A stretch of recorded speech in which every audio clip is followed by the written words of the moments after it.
दोस्तों यहां पर रिलायंस जियो के तरफ से एक बहुत ही मैसिव टारगेट लिया गया है और वो फाइबर ऑप्टिक केबल को लेकर यहां पर बॉम्बे स्टॉक एक्सचेंज पर एक नोटिफिकेशन दिया गया है जिसमें कहा गया है रिलायंस के तरफ से कि टोटल इंडिया में 7 करोड़ घरों में फाइबर ऑप्टिक के कनेक्शन वो लोग देने जा रहे हैं या फिर देने की कोशिश करेंगे। और ये कोशिश सिर्फ कोशिश ही नहीं, ये हार्डली पुश किया जाएगा ताकि 7 करोड़ से भी घरों में फाइबर ऑप्टिक के कनेक्शन दिया जाए।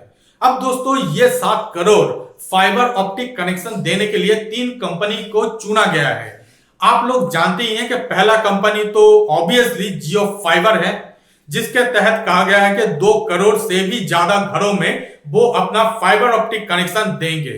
इसके अलावा दोस्तों और 5 करोड़ कनेक्शन देने के लिए 2 अलग अलग कंपनी को चुना गया है, जिनमें से एक है डेन नेटवर्क और दूसरा है हैथवे। अब आप लोगों को मैं ये बात भी कह दूं कि डेन नेटवर्क और हैथवे में भी रिलायंस इंडस्ट्रीज के इन्वेस्टमेंट हैं, या फिर यूं कह लीजिए कि इन दोनों कंपनी में भी ओनरशिप रिलायंस इंडस्ट्रीज के पास है। अब दोस्तों मैं ये बात भी आप लोगों के साथ शेयर कर दूं कि रिलायंस इंडस्ट्री डेन नेटवर्क में ऑलरेडी 66% के स्टेक ओन करते हैं। इसके अलावा दोस्तों अगर हम हैथवे केबल की भी बात करें तो उनमें भी रिलायंस इंडस्ट्री 51.3% के स्टेक ओन करते हैं। इसका मतलब आज के दिन में हम लोग जो भी कंपनी का नेट यूज करें, एटलीस्ट बड़े कंपनी इन द सेंस या तो रिलायंस जिगा फाइबर या फिर जियो फाइबर कह लीजिए जो कि डायरेक्ट जियो का प्रोडक्ट है। इसके अलावा डेन नेटवर्क, हैथवे नेटवर्क और जीटीपीएल भी, अगर हम इन तीनों कंपनी के अंदर भी या फिर इन तीनों कंपनी से भी कोई भी फाइबर कनेक्शन लेते हैं तो वो भी रिलायंस के अंदर ही काउंट किया जाएगा। ये तो गया क्या करना चाहते हैं रिलायंस अपने आगे आने वाले समय में, इसके बारे में। अब दोस्तों कुछ डेटा मैं यहां पर शेयर कर दूं।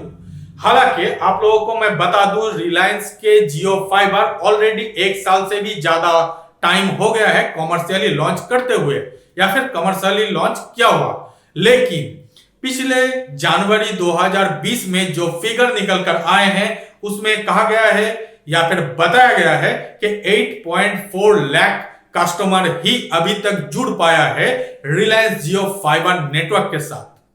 बाकी अभी बहुत रास्ता उनको चलना बाकी है, तो इस रास्ते को कैसे वो लोग अचीव कर पाएंगे ये एक सबसे बड़ा या फिर मुद्दे की बात हम लोग कह सकते हैं।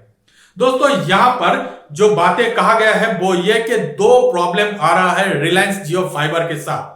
पहला कि जितने सारे कमिटमेंट उन्होंने पहले ही मतलब लॉन्च के टाइम में किए थे उनमें से ज्यादातर कमिटमेंट अभी तक फुलफिल नहीं हुआ है। और कहा गया था लॉन्च के समय कि 1 Gbps की स्पीड दिया जाएगा। हालांकि अभी भी 1 Gbps तक की स्पीड दिया जाता है, लेकिन उसके लिए मतलब 1 Gbps स्पीड लेने के लिए आपको टॉप एंड के जो प्लान है उसी को अवेल करना पड़ेगा। लेकिन आज के दिन में जो लोएस्ट प्लान है उसमें भी आपको 100 Mbps की स्पीड मिलते हैं। तो अगर हम एक अलग तरीके से या फिर दूसरे नजरिए से देखें तो यहां पर वो जो बातें कहा था मतलब रिलायंस इंडस्ट्री के तरफ से जो बातें कहा गया था वो पूरी तरीके से मीट नहीं होते हैं। अब दोस्तों दूसरी जो कारण है कि ये जो टारगेट है इसको ऑलमोस्ट इम्पॉसिबल लग रहा है, इसके पीछे प्राइस। दोस्तों रिलायंस जियो के या फिर रिलायंस जियो फाइबर के जो प्राइस है वो बहुत ही ज्यादा है कंपेयर टू अदर्स ऑपरेटर। दोस्तों यहां पर रिलायंस जियो ने एक तो प्राइस ज्यादा लेते हैं, उसके अलावा भी अनलिमिटेड जो डेटा की सर्विस है वो नहीं दिया जाता है। एक्चुअली पेन एंड पेपर में अनलिमिटेड वो लोग दिखा रहे हैं, वो कैसे कि हाई स्पीड डेटा जब आपका खत्म हो जाएगा उसके बाद स्पीड एकदम से रिड्यूस हो जाएगा और उसमें आप अनलिमिटेड यूज कर पाएंगे। लेकिन दोस्तों आज के दिन में भी अगर हम कोई भी कंपनी के ब्रॉडबैंड कनेक्शन लेते हैं तो एटलीस्ट या फिर मिनिमम 512 MB के स्पीड मिलता ही है, लेकिन यहां पर सिर्फ 1 Mbps स्पीड मिलेगा जिसमें मेरे हिसाब से कुछ भी नहीं होगा आज के दिन में। खैर इसके बारे में आप लोग क्या सोचते हैं जरूर कमेंट पर बताइए।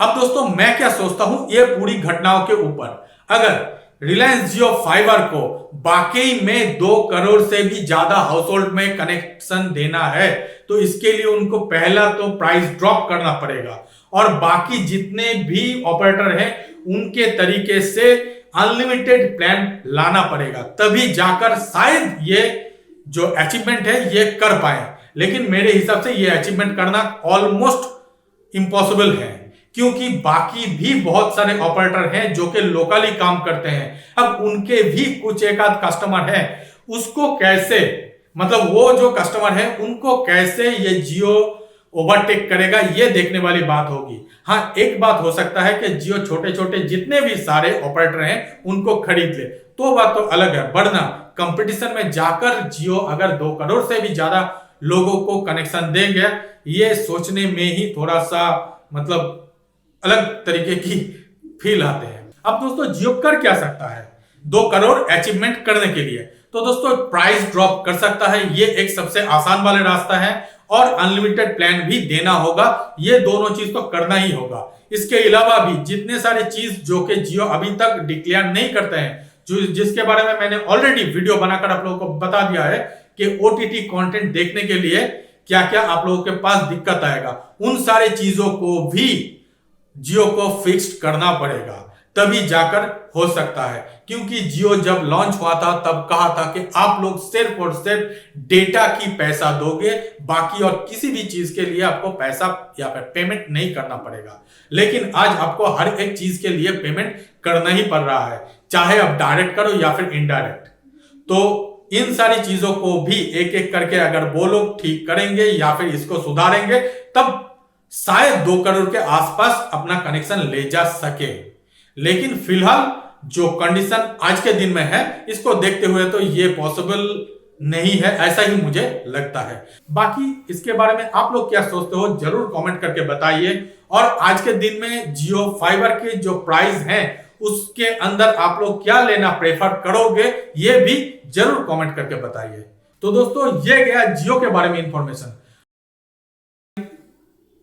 अब दोस्तों और एक इंफॉर्मेशन, और ये टिकटॉक से जुड़े हुए हैं। दोस्तों मैंने ऑलरेडी एक वीडियो बनाया है जिसमें कहा है कि गवर्नमेंट ऑफ इंडिया के तरफ से कुछ एक आध रेगुलेशन या फिर कुछ एक आध एडवाइजरी आया है जो कि टिकटॉक यूज करने वालों के लिए, जो कि जानना शायद जरूरी है जो लोग टिकटॉक यूज करते हैं। तो दोस्तों एक रूमर्स या फिर एक इंफॉर्मेशन मार्केट पर चल रहा है, मैं इसकी कोई भी पुष्टि नहीं कर रहा हूं, लेकिन एक इंफॉर्मेशन जरूर चल रहा है कि शायद आगे आने वाले समय में टिकटॉक को बैन कर दिया जाए इंडिया में। अब दोस्तों सुनकर शायद ये शॉकिंग लगे या फिर हंसी वाले भी लग सकता है, लेकिन इससे पहले भी, मतलब ये जो बातें हो रहा है इससे पहले भी बहुत सारे ऐसे देश हैं जहां पर टिकटॉक बैंड है। आगे आने वाले समय में या फिर 1 या 2 दिन में आप लोग सुन सकते हो कि यूएस में भी टिकटॉक को बैन कर दिया जाए या फिर रेस्ट्रिक्ट कर दिया जाए, क्योंकि टिकटॉक में ऐसे भी बहुत सारे वीडियो हैं जो कि यूएस में नहीं चलाना चाहिए या फिर यूएस की पॉलिसी को वायलेट करते हैं। तो इसीलिए टिकटॉक के ऊपर भी यूएस के तरफ से रिस्ट्रिक्शन आ सकता है, ऐसा कुछ एक आध इंफॉर्मेशन निकल कर आया है। अब दोस्तों जाते जाते टिकटॉक से जुड़े हुए और एक बात है दोस्तों, टिकटॉक के एक स्टार जो कि हैं फैजल सिद्दीकी, शायद आप लोग जानते होंगे, और टिकटॉक के तो सबसे बड़े स्टारों में से एक हैं, तो उनको पुलिस ने डिटेन कर लिया है। उन्होंने कुछ एक आध ऑफेंसिव वीडियो टिकटॉक में पोस्ट किए थे जिसके तहत उनको डिटेन किया गया है। ये एक इंफॉर्मेशन निकल कर आया है, हो सकता है कि ये इंफॉर्मेशन शायद पुराना हो, आप लोग इससे पहले इसके बारे में जान चुके होंगे, लेकिन मुझे लगा कि ये भी मैं आप लोगों के साथ शेयर कर दूं। और ये देखते हुए कि पिछले कुछ दिनों से यूट्यूबर वर्सेस टिकटॉकर और यूट्यूब वर्सेस टिकटॉक के बहुत सारे वीडियोस चल रहा है, जिसमें से 2-1 बड़े बड़े क्रिएटरों के वीडियो को भी डाउन कर दिया गया है, जैसे कैरी मिनाटी हो गया, इन्हीं सारी क्रिएटरों के वीडियो डाउन भी कर दिया गया है। तो मुझे लगा कि इसके बारे में कुछ एक आध अगर इंफॉर्मेशन है, एडिशनल इंफॉर्मेशन है, तो वो मैं आप लोगों के साथ शेयर कर दूं। तो इसीलिए मैं ये वीडियो बनाकर आप लोगों को टिकटॉक के बारे में भी बता दिया।